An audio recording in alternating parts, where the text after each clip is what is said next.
This is going to be a real habit here, but a very good habit. We enjoy it. We have once again a proclamation honoring the Valor's boys cross country team Division II three-peat state championships.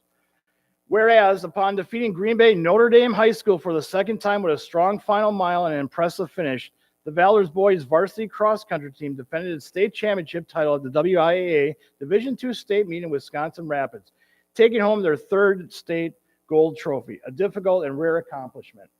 And whereas the Valor's boys varsity cross country team nearly ran the table this season, losing only to Division I power Stevens Point, where Valor's placed second.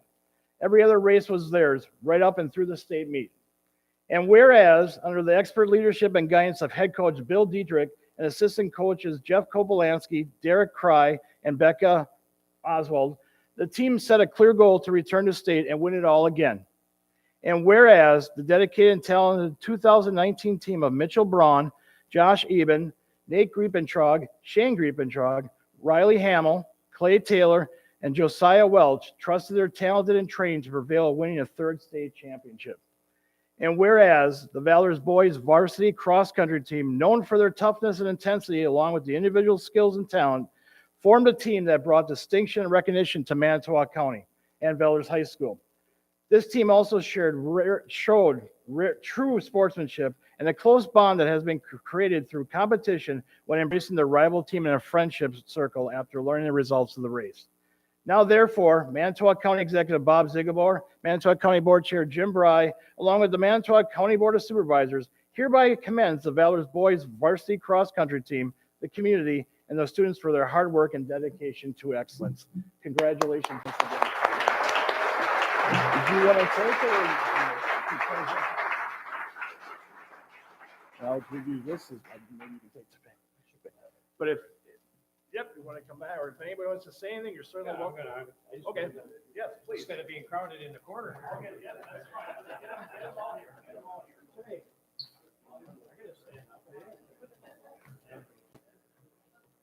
All right, thank you. Is this working now? It sounds like it's working now. Huh? Hey, very good. Thank you for the great proclamation. It's just another honor that goes for this team and group of individuals that's standing here in front of you.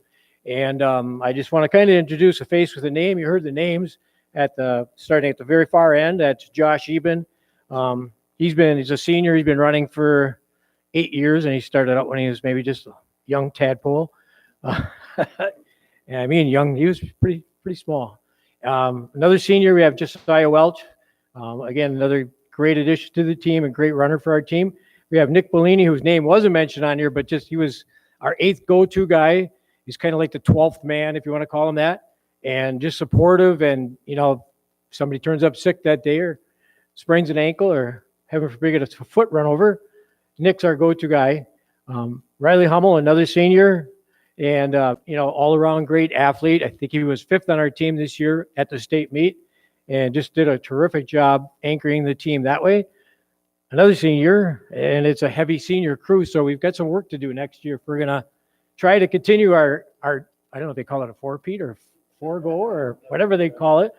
But Nate Griepentrog, another senior, he's been on the team, and he was one of the members of the team that was on all 3 of the state championship teams, as well as the state runner-up in 2016. And our sophomore crew here started with Mitchell Brown. He was kind of our 4th guy this year, but just a superior runner, and is going to really anchor our team next year, along with sophomore Clay Taylor, who was, what were you at state, 13th, 12th, 14th overall at state. And, that's just a great finish for him. And another youngster here, Shane Griepentrog, sophomore, and he was 8th at state last year, too, out of the field of, 152. So we've got 3 sophomores coming back and just a superior group of guys. Another thing that's been thrown around out there is from fellow coaches is, what's your secret out there? What is your special recipe? And I just say it's just a lot of hard work and a lot of teamwork. And you look at this, like I say, group of guys, they're just like brothers to each other and a solid team. One little other side note before I give up the mic, it's my assistant coach, Becca Oswald, by the way, too, is that they were the smartest team at the state meet among all the teams academic-wise. They had a combined grade point average of 3.97. So,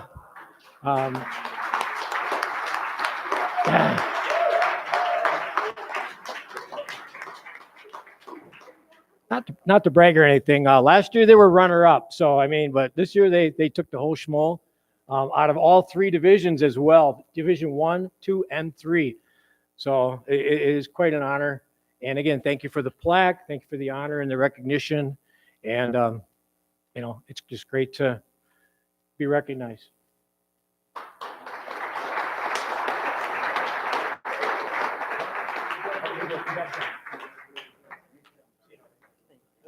Thank you. Thank you. Congratulations. Thank you. Congratulations once again.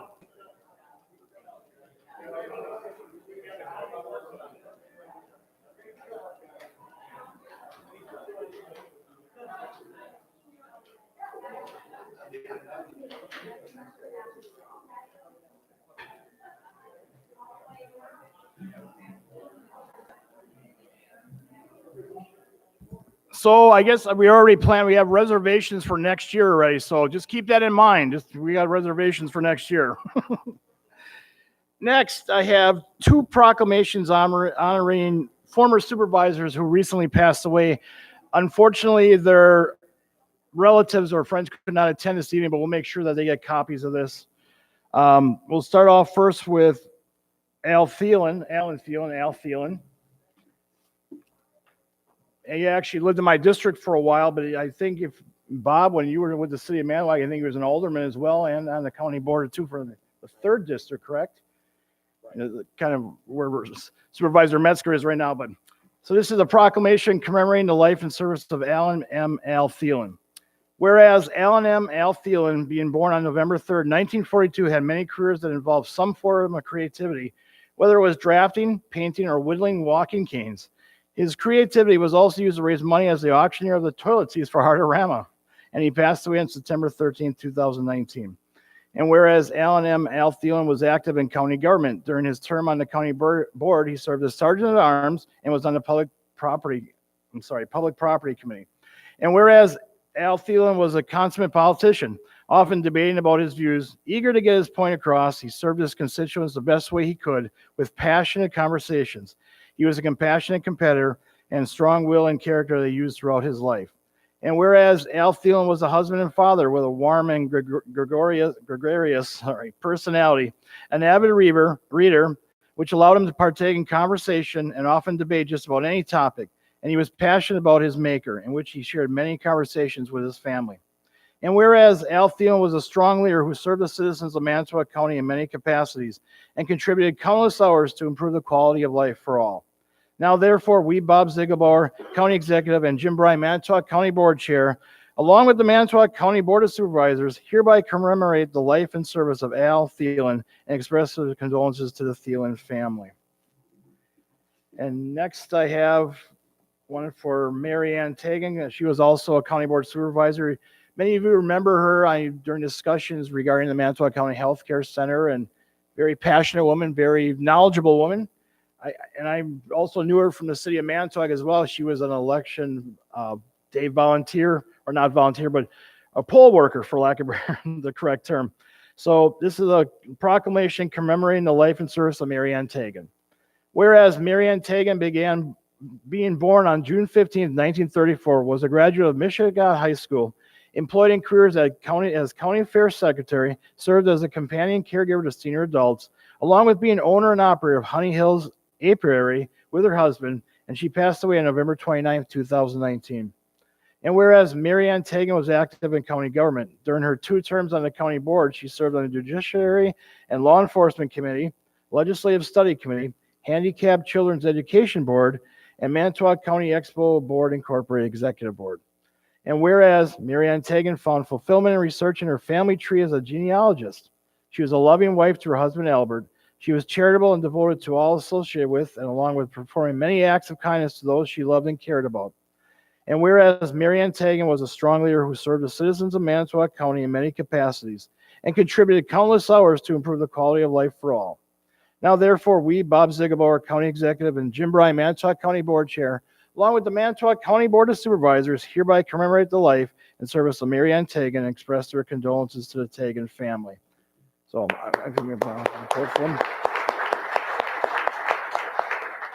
as I mentioned, we'll get these proclamations sent to the family. But thank you very much.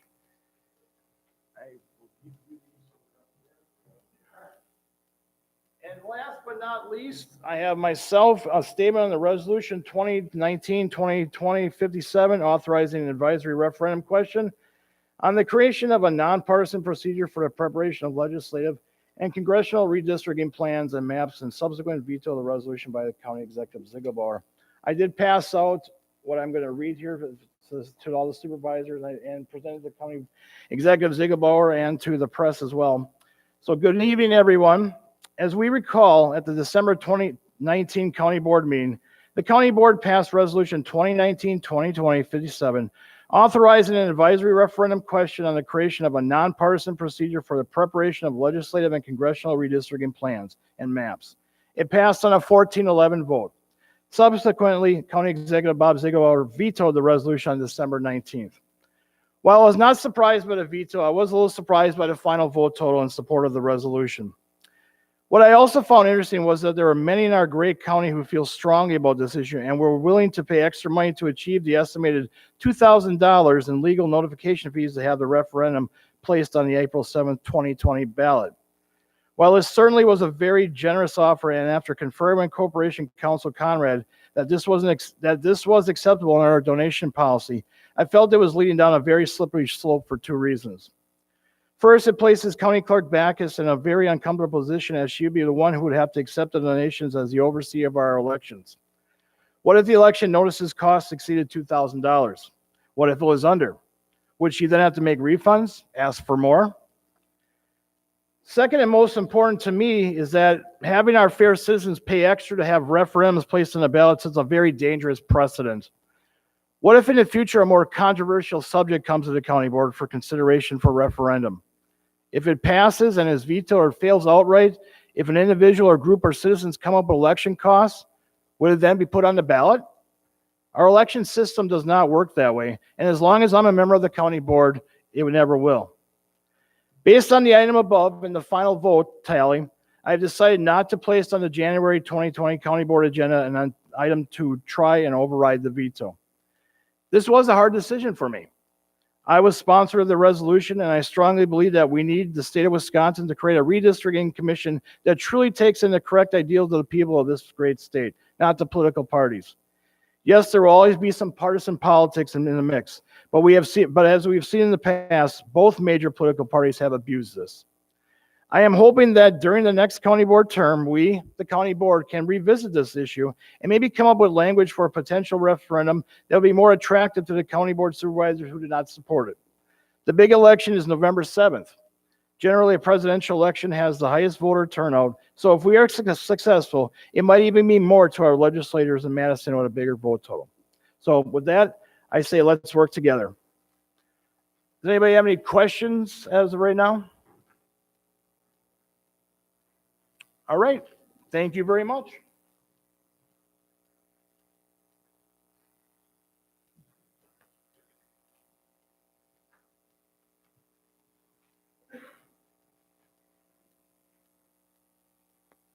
Now I'm on. Ooh, that's too much. I guess Supervisor Girola's right. Yeah, I'll take his advice. But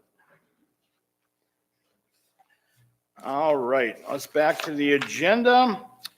Next up is public comment. If there's anybody from the public wish to speak their name matter germane to county government, please raise your hand and come up here. You'll be allowed approximately 3 minutes to speak. Just give your name and address, and we'll start. Anybody wishing to speak? Mr. Thyrell.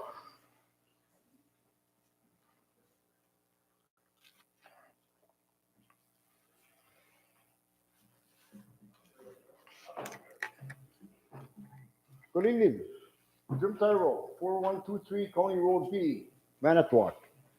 I want to thank all the supervisors. I was treated very nice. Supervisors, county board members, treated very nice when I come back. I didn't know how I was going to be treated, but everybody was nice. So I want to thank everybody. But the reason I'm here, it's about the county highway department. On July 11th, 2019, I was driving a gravel truck, empty, with 29,000 pounds, it's empty. And I was going down I-43, and when you get past Menards, there's a bridge, which is Vebon Street. County Highway had a truck parked with 4 guys out on the road around the corner of the highway when you come around the bridge. And we're going 65, 70 miles an hour with the trucks. I had one of the other trucks following me. And all of a sudden, everybody hit the brakes. Here, that county highway truck was sitting on the side of the road with 4 guys out with no markings, absolutely no markings. And there was a tower tied up there. And we both got stopped, which was lucky. If we would have both been loaded, we would have killed 4 highway department guys. That's why I'm here to report this to the people. We got to the gravel pit. We filled up with gravel. We filled up at Roddick pit with sand, and we come back and there was an accident. I got the accident report here. They got hit, but at that time it was marked with arrows. But that guy there was something wrong with him. But I mean, I've been driving truck all my life, and I know what's safe and what's not safe. And this was unsafe. The marker should go up before the truck is pulled on the side of the road, is my theory. So then I was out fishing on the bay on September 17th, and I was coming back, and I was coming down County Trunk R past 141 Speedway with my boat and trailer and the truck. And I come down where the overhead is, where the railroad tracks used to be, and I come around the corner. Here's a 1-ton, I think it's a 1-ton truck with gravel on, and it's parked lengthways across the road, backed up to the post, dumping gravel across a lane and a half. And here I'm coming around, there are no markings whatsoever.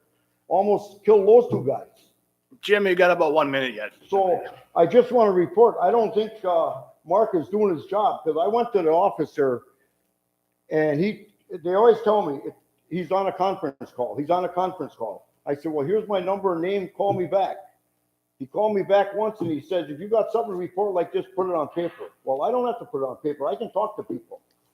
So I reported this last one, and he has not to this day called me back yet. And I think this is disrespectful as a $90,000 a year guy not to even talk to me. I'd rather talk to a person than go there and put it on paper, because you can at least work things out. So I'm warning the county board that this is unsafe practice, and I think somebody should talk to Mark. So that's all I got. Thank you. Thank you much for your comments, Jim. Is there anybody else wishing to speak this evening? Yes, Mrs. Slattery.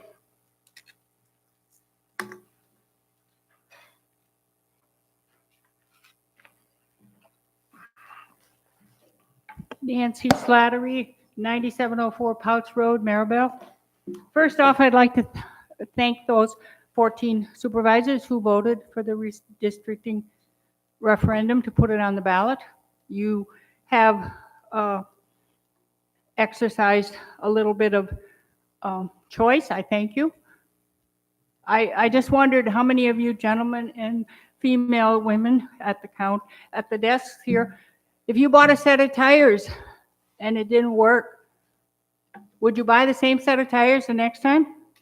Well, that seems to be what you're doing by not authorizing a revote or maybe overriding the veto. Both.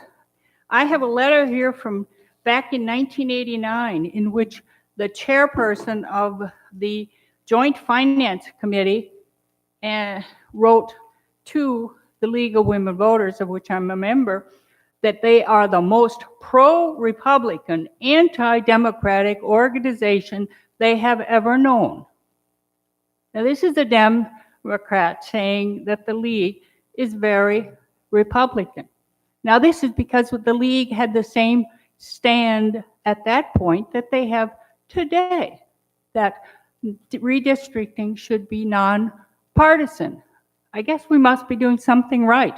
We offend everybody. So I really do think it is improper for the state to do it the same way over and over and over again and keep messing it up. We know what dysfunction is. We see it on our televisions every day now. If you want to continue it that way, it'll be here for your grandchildren. And I really don't think you want that. So I encourage you, now that you can't revote it, that we have a new referendum. I know that the bill that is currently in the assembly waiting for a hearing is being kept in the committee because the chairperson, Mr. Ron Tussler from Harrison, is waiting for maybe somebody might offer an amendment. It's been in that committee since June. I don't know if it takes that long to come up with an amendment. But Nancy, you have about 30 seconds. But I hope he is able to get it to a hearing. And I hope that the rest of you don't buy bad tires a second time. Thank you very much for your comments. Is there anybody else wishing to speak this evening? Yes, Maura.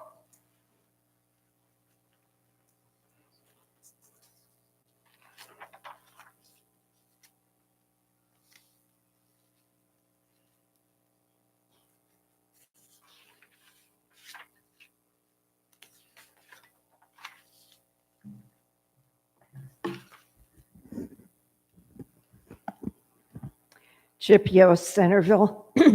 As mandated in our Constitution, a census will be taken on April 1st.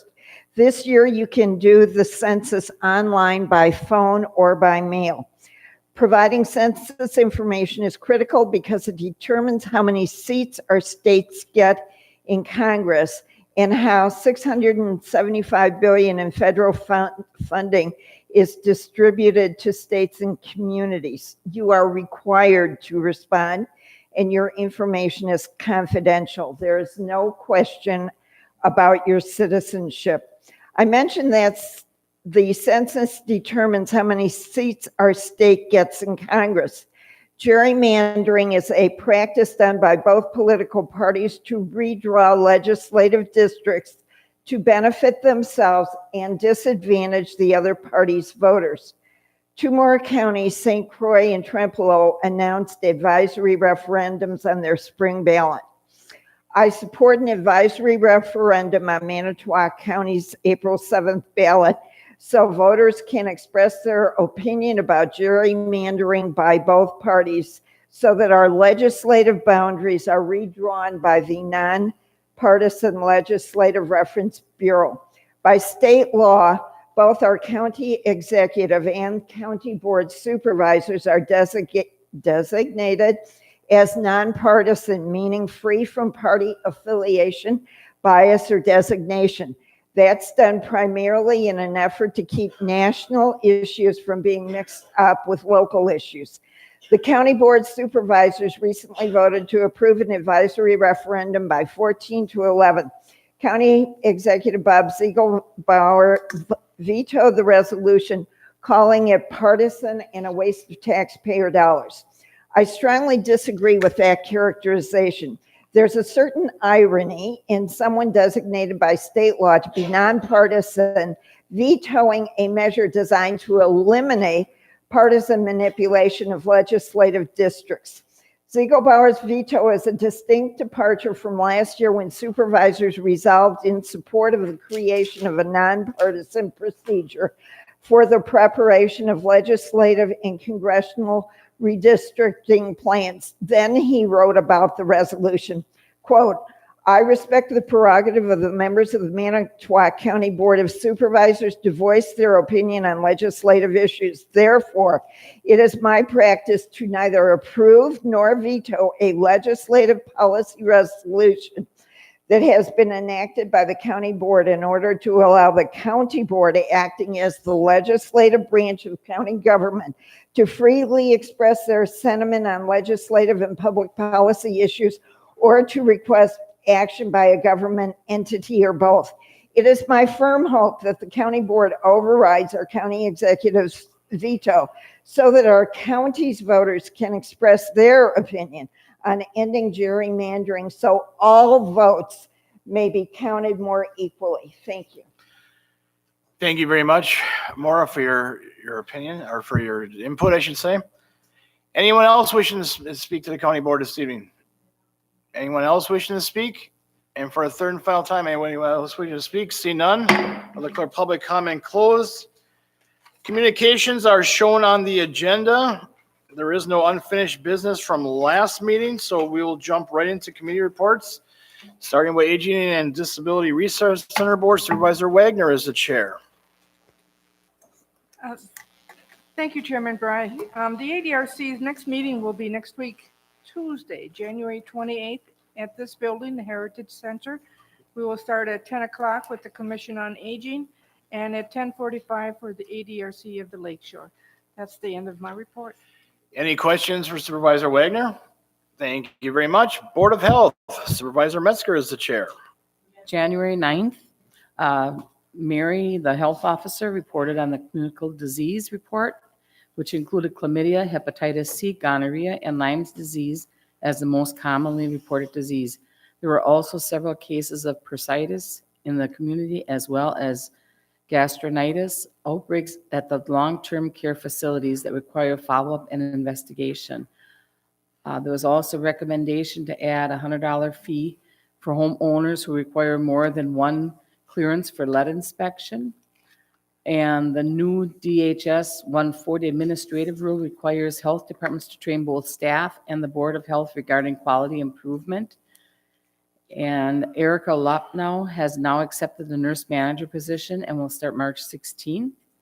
We had no environmental manager report.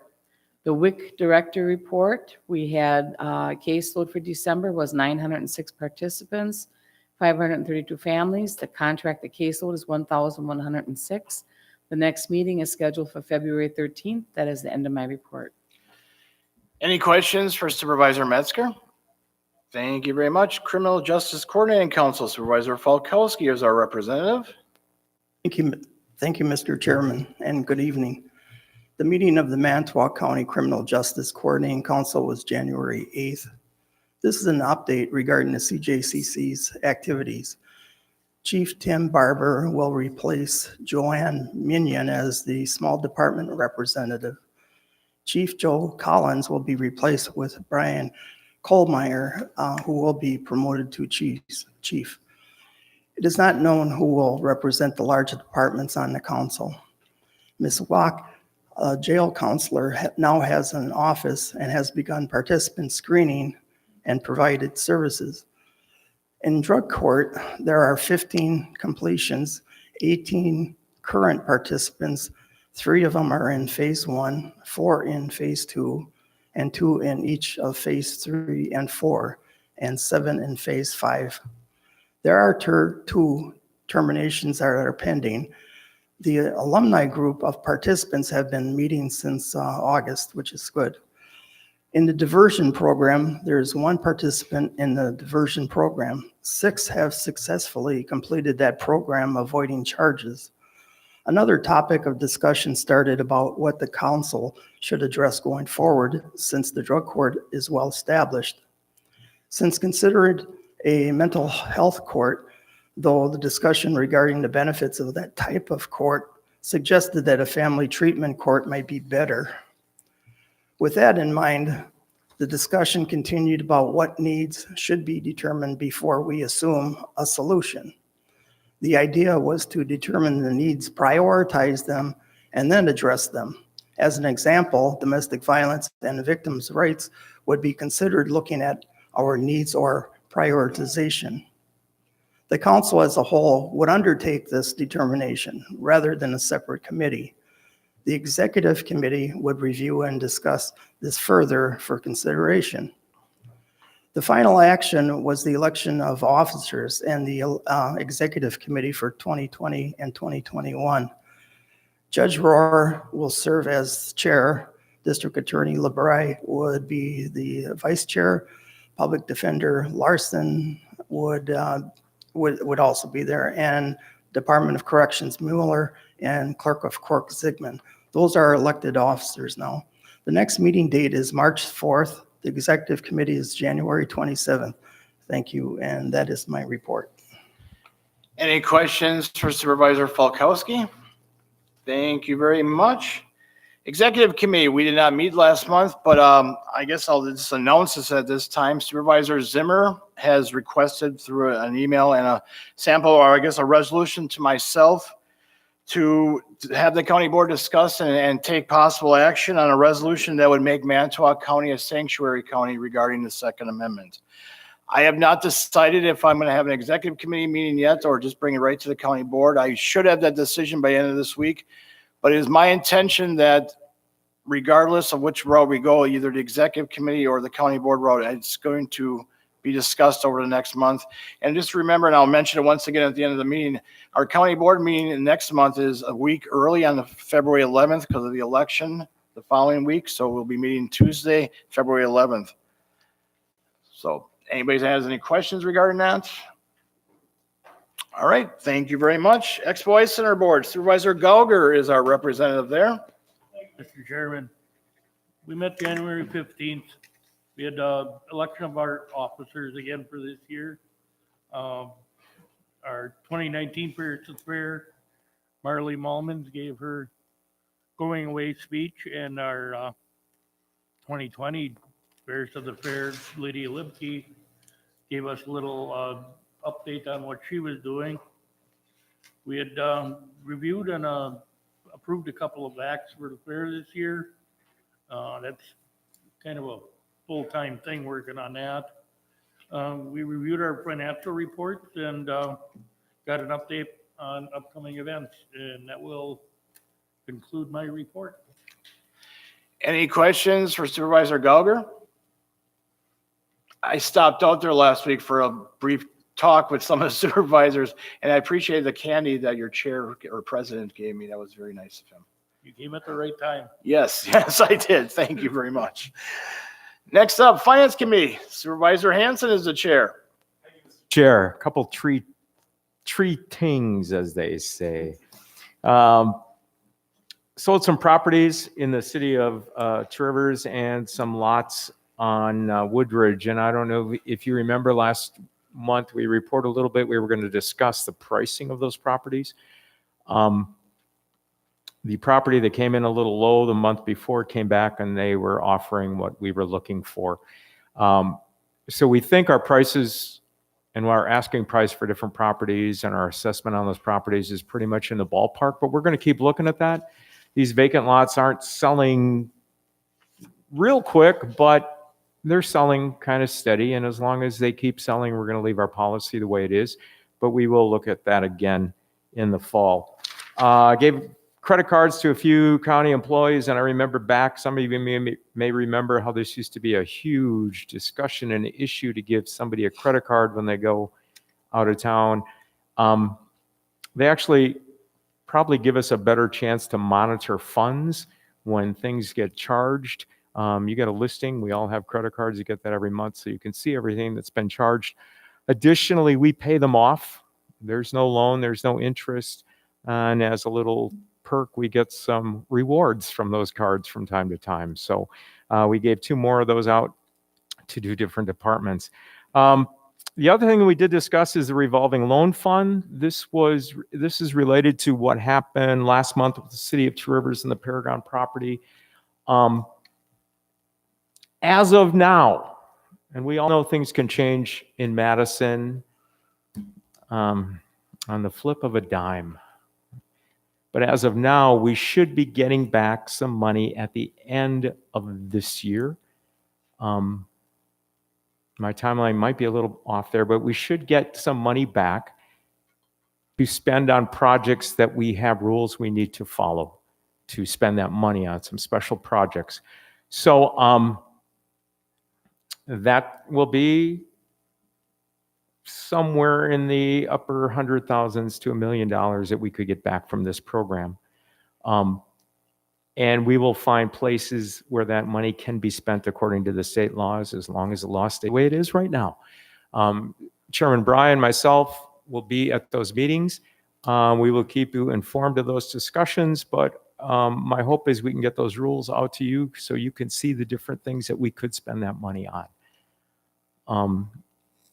And I may have a comment or two later on in a discussion about some of that money. So that's about it right now, Mr. Chair. Any questions for Supervisor Hanson? I guess as Chair Hanson mentioned, with this potential with this community block development grant funding coming back to Manitowoc County, the city of Manitowoc is also involved with this, and some of the criteria is ADA projects are pretty much set in goal if we have some ADA projects. I know Tim Ryan from Planning and Parks has some parks projects. Patricia Dodge over Human Services has some ADA requirements. There's also other opportunities as well. So to get this money back would be great. You know, the city of Manitowoc also is considered low income areas. The city of Manitowoc is going to have 2 roads probably repaved or reconcreted in the city. It's a little tough, I guess, with the county to do that. As you go through with a county trunk, you're going to go through different kinds of neighborhoods and things like that. It would be great to do that, and maybe potentially there is some areas, but we'll certainly look at that. And as Chairman Hanson mentioned, we will be meeting with these committees. But along those lines, we'll send out a list, but if anybody else has suggestions regarding the spending of that money too, and our projects within Manitowoc County, don't be afraid to tell myself, Supervisor Hanson, or County Executive Ziegelbauer, or Todd Reckelberg, who's Comptroller, because they'll be involved as well. Everything will be looked at. Supervisor Zimmer, you have a question or a comment? Next Finance Committee meeting date? Second Monday of next month. So it'd be, yes, it would be the night before the county board meeting, correct? And that issue will be on our agenda from now until so we'll be getting updates every month.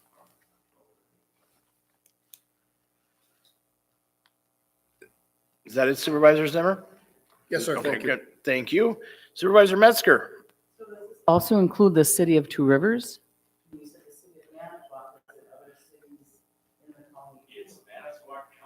Right. I guess when I was referring to the city of Manitowoc had community block development grant loans as well, funds from the state and federal government. So we're creating our own program. Todd's not here tonight, and maybe, I guess I don't know for sure, but for some reason, the city of Two Rivers has the same program, but they're not required to send all their money back because it was under a different time period. I don't know. It was not federalized dollars, so it was received before 1992 or something like that. So yeah, so they're essentially, their program will remain, is what it just said. The ones that were after that time period, which includes Manitowoc County and in this case, the city of Manitowoc as well, that money has to go back. But certainly though, the projects for Manitowoc County that could be done in the city of Two Rivers, but certainly the city of Two Rivers, or actually, as Supervisor Hanson mentioned, Manitowoc County in general is on the block. I mean, it's on to look at anything within Manitowoc County. Okay. Good question. Thank you very much.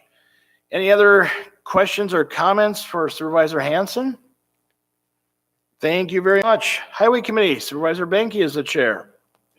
Chair, Supervisor Marsh and myself went to the Winter Road School last week, and a number of different items that we discussed down there, different breakout sessions that we talked about. The multimodal local supplement program is the $75 million that the governor, one-time money that the governor put into the budget, which everybody is applying for, and it's split out between the county, cities, and villages and towns. 90% state funded, or their match, 10% local match, which is a very good deal for those that are awarded the money.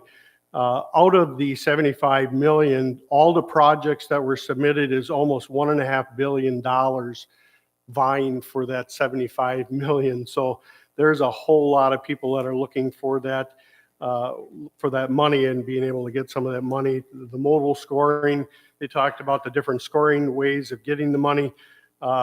One thing that's different than the regular LRIP funding, that normally the county can't bid on these projects. This particular program, the county, when these jobs are awarded, or this money is awarded to the local municipalities, the county is eligible to bid on these projects. This is different than the regular LRIP transportation funding that's normally put out there where people apply for the funding. So that's something a little bit different.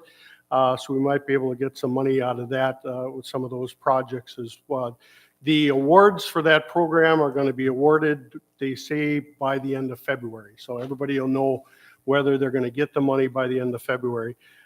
Sheboygan County has a 6-mile road project that they're working on. It's kind of a test project that they're really doing an evaluation on the different designs and different products that they're putting on the road. Something that's innovative and which the data will be shared with the rest of the county. So it'll be interesting to see where that comes out. Different legislation that they talked about, AB 582 and Senate Bill 522 is the hands-free cell phone legislation. This bill would put Wisconsin in line with 20 other states by banning the use of cell phones while driving. Look, if you're interested in that particular bill, talk to your legislators and find out where that's at. The WCHA and the Counties Association continues to apply pressure on the legislation designed to generate a more hospitable culture for work zone employees. We talked about one of the titles was to salt or not to salt. That is the question. Marquette University did a study where crashes were reduced 88% by salting, injuries reduced by 85%, accident costs reduced by 85%. There's a new thing going out there as far as, and also a one-day storm. I found this very interesting. A one-day major snowstorm can cause the state of Wisconsin 300 to 700 million in direct and indirect costs. Just one storm, the economics. Interesting number. There's rising chloride levels in the groundwater. There's more discussion out there about going to a brine rather than the road salt, which I think you're going to see more of going down the line. Another number I found very interesting, the trend for price per ton of salt. Back in 2000, the average price a ton of salt was $29.15. Now in 2020, the average price is $77.92, average price per ton. One of the reasons for that, the mines are deeper. It takes 40 minutes to ride from surface to the mining operation. This mine is 2,000 feet under Lake Erie. Wow. So that's where the salt is coming for the state contract for salt bid, which I thought was really interesting as well. The state of Wisconsin agreed to re-up their agreement with the vendor for their salt price for this year. It's all based on state contract. Our increase was 6%. The state of Minnesota decided not to do that, and they found their increase at 28%. So the state of Wisconsin, I think, made the right choice by redoing their agreement. Local groundwater. This is another interesting thing. The Madison Water Utility Well 14. In 2000, the groundwater chloride was 58 milligrams per liter. In 2016, that went to 135 milligrams per liter. And in 2018, that's at 150 milligrams per liter. So that's, I think, the conversation where we're talking about the environment of salt and what the salt is doing when it gets in the groundwater. And so that's why I think you're going to see more brine, more of that liquid. So you're going to see, I think there was a number of counties. I know Dodge County was one of the counties that was working on a brine pilot program. And I think you're going to see more of that brine versus salt moving forward throughout the state of Wisconsin. So that's just an update. What else was there? That pretty much covers that. Our next meeting will be February 10th, the night before, same night as finance at 4 p.m. We have a large agenda, so we didn't want to do it before the county board meeting. So highway will meet the same night at 4 p.m. at the highway shop, February 10th. That concludes my report, Mr. Chair. Thank you very much. Any questions? Supervisor Vogel? Thank you, Mr. Chair. Kevin, I know last year you mentioned about salt being transported by our county to Vilas County, I think. Is that project still going on, or? No, that was it. It's funny how the state contract goes. And if you looked at what our price per ton, we had one of the lowest prices, probably we were like $53 a ton, what we paid, and we were a lot lower. But underneath the contract, the state contract, if it ends up that somebody is short and you have a surplus, I mean, you'll look at the salt sheds. The salt shed out on I-43, that one that's by the way station, that's a state salt shed. And if somebody's got a surplus, they paid us to transport it, but they get the excess if you have excess. So the state still has some control if you have a surplus. It would be nice to hang on to that, but those that ended up being short, they got some of that salt, but we got paid to take it there, no doubt about it. But that was a one-time shot. Hopefully we don't have to use the salt this winter.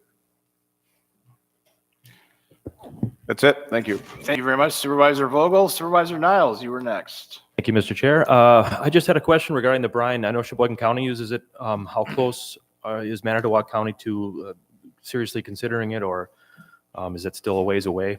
It's a ways away. We have a brine that we put on the bridges. I mean, right now we're putting that pre-treatment on the bridges, but to go to an all-out brine, we're not there yet. I see that coming way down. That's going to be quite a change in cost when it comes to switching your fleet of vehicles to brine versus the salt. So we're definitely not there yet, but we do pre-treat the bridges and overpasses right now. Okay, thank you. Thank you, Supervisor Niles. Any other questions for Supervisor Banky? I guess the one comment I found interesting, well, there's very many interesting things you've mentioned, but Minnesota not only knows not how to play football, they don't know how to buy salt either, it seems like. Sorry, Vikings fans, if you're out there. Any other questions for Supervisor Banky? Thank you very much. Human Services Board, Supervisor Hendrickson is the chair. Thank you, Mr. Chairman. I have no report tonight, just that we will be meeting Thursday the 23rd at 4:45. Thank you. Any questions for Supervisor Hendrickson? Thank you very much. Land Conservation Committee, UW Extension, Education, and Agricultural Committee, Supervisor Wagner is the chair. Thank you, Chairman Bry. The next meeting of the Land Conservation Committee will be March 19th at the County Office Complex at 4:45 p.m. The University Extension, Education, and Agriculture Committee, our next meeting will be February 20th at the County Office Complex at also 4:45. That's the end of my report. Any questions for Supervisor Wagner? Thank you very much. Personnel Committee, Supervisor Marsh is the chair. I have no report for tonight. Our next meeting is February 4th at 4:15. Any questions for Supervisor Marsh? Thank you very much. Planning and Park Commission, Supervisor Dizak is the chair. Thank you, Mr. Chair. We have no report. Our next meeting is January 27th at the County Office Complex, 4 o'clock, 3:30 is the advisory, 4 o'clock for the meeting. Any questions for Supervisor Dizak? Thank you very much. Public Safety Committee, Supervisor Vogel is the chair. Chairman, Vice Chair Hendrickson is going to give the report tonight. Okay, thank you. So I'll turn over to Supervisor Hendrickson. Thank you, Mr. Chairman. We met prior to the county board meeting this evening.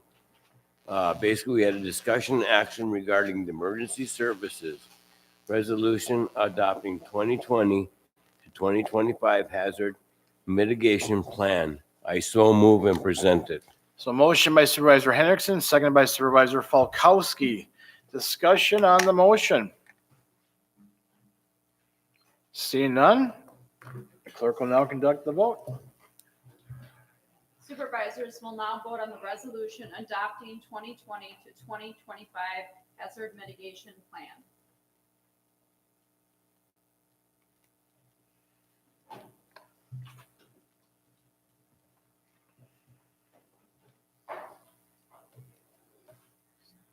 There we go.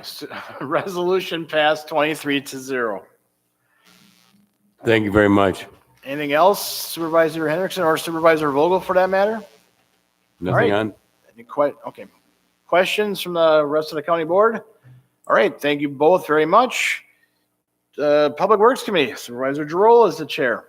Thank you, Mr. Chair. The Public Works Committee met before the meeting this evening and adopted Resolution 2019-2020-65, authorizing the sale of the Hecker and Vemont property to the city of Manitowoc for $859,000. That's the appraised value of that property, and I introduced that resolution. So motion by Supervisor Giroux, second by Supervisor Gauger. Discussion on the motion. Supervisor Hanson. I am going to support the sale, but I need to say this. Back in the late 90s, the city of Manitowoc wanted improvements at the athletic field in town, and they wanted the school district to pay for it. During a meeting, I was the chair of Parks and Rec at that time, the district said they would pay a third because they were one of the 3 high schools that used it. As the discussion went, the place was offered for sale to the school district for $1 million plus by the city of Manitowoc. I was a councilman at that time representing the city. And I thought to myself, this is not right. The taxpayers of the Manitowoc School District had already spent money to create that athletic field. They were taxed and they created it. But the city wanted them to pay for it again to get that athletic field. They wanted to buy it twice. So we had some arguments, and some people in the city weren't happy, but we transferred the ownership of that land to the school district. It didn't matter that some of the people lived outside the city, but we transferred it to the school district for $1 because the taxpayers owned it. That's why I'm having a little difficulty with this sale. The price should be about $500,000 because the city of Manitowoc, population-wise, is about 40+%. If you're a city county board member sitting here, your people are going to pay twice for this property they already own as county taxpayers. They are paying for something that they own again. Now, we can get into arguments, well, this is a different unit of government and that's a different unit of government. The taxpayer doesn't care. He bought it once. And now he's going to have to pay for something he already owns. That makes no sense in my head. This is going to be great for the county. I want you to think about this. Because the county is going to get the money for this sale. It's going to get that $352,190 from the city of Manitowoc taxpayers, additional. Last month, we got $180,000 extra from the city of Two Rivers taxpayers. So we're going to have about $500,000 extra from people who live in Manitowoc and Two Rivers for our budget next year. Tell me how that makes sense to people living in Manitowoc and Two Rivers. And I have never been a city guy as long as I've sat on this board. I've always tried to do what's good for everybody in this county. And I think the guys that served as long as I have on this board understand that. And I've seen the same thing from rural people on this board. But somebody please tell me how that makes sense. We always talk about tax, and we want to be fair and we want to spend money. But you tell me how that's fair that those people are paying more in Manitowoc and Two Rivers. Two Rivers didn't have to do that last month, pay that $180, but they did. Because they're trying to save that building from falling down like other buildings we know about all over the county and cities. So they decided to do it.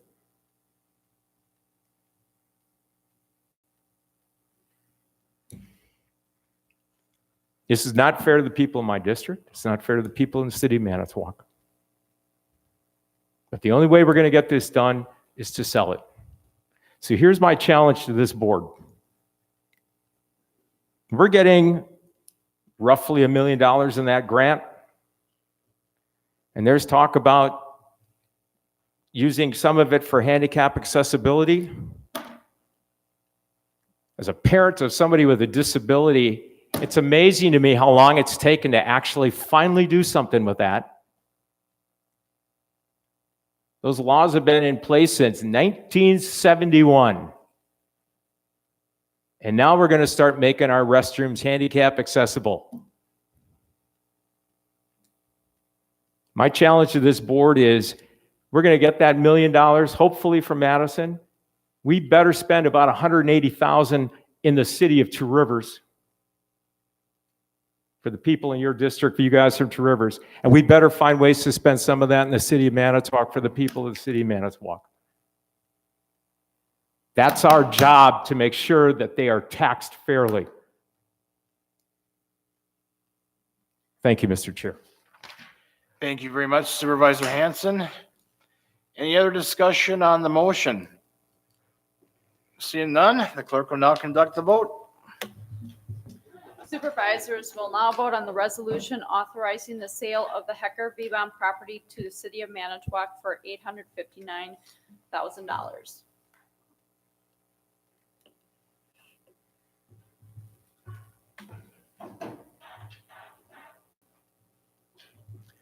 Resolution passed 23-0. Anything else, Supervisor Giroux? I would just like to mention that the closing would be the end of March. Okay. So that concludes my report. Thank you, Mr. Sheriff. Any questions for Supervisor Giroux? Thank you very much. Transportation Coordinating Committee, Supervisor Ballman is our chair. Mr. Chairman. Thank you very much. I do have something for you after the meeting regarding this committee, so if you don't mind sticking around for a little bit, I'll talk to you about it and I'll just send you by email.